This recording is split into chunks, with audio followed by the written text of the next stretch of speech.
রোবটদের চাকরির আগে চলছে কঠিন প্রশিক্ষণ। অনেকটা মানুষের মতো দেখতে রোবট, কিন্তু মানুষের মতো কাজ করতে হলে তাদেরও দরকার প্রশিক্ষণ। আর সেই কার্যক্রমেই চলছে চীনের বেইজিংয়ের একটি বিশেষ রোবট স্কুলে। পার্সেল ধরার মতো কাজ তুলনামূলকভাবে সহজ, কিন্তু জুতার ফিতা বাঁধা রোবটের জন্য বেশ কঠিন একটি কাজ, যেখানে ব্যর্থতার হারও বেশি। এটি একটি টেলি অপারেটেড রোবোটিক আর্ম। এখানে শুরুটা হয় পার্সেল গোছানো দিয়ে। নানা আকার, রং ও ধরনের প্যাকেট সামনে রেখে রোবটকে শেখানো হচ্ছে কোন প্যাকেট কিভাবে চিনতে ও ধরতে হয়।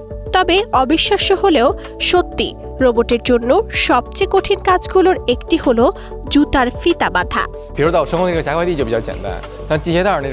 আমি রোবটকে যে পার্সেল বাছাইয়ের কাজ শেখাচ্ছি সেটিকে আমাদের রোবট স্কুলের সবচেয়ে সহজ ও মৌলিক প্রশিক্ষণ হিসেবে ধরা হয়। আমরা বিভিন্ন আকার, রং ও ধরনের পার্সেল তৈরি করি, যাতে রোবট সেগুলো দেখে শেখে এবং বাস্তবে কাজ করার সময় বিভিন্ন ধরনের প্যাকেট চিনতে ও সঠিকভাবে ধরতে পারে। শুধু পার্সেল বা জুতার ফিতা নয়, বিছানা গোছানো, কুইল্ট ভাঁজ করা থেকে শুরু করে রান্নাঘরের কাজও শেখানো হচ্ছে রোবটকে।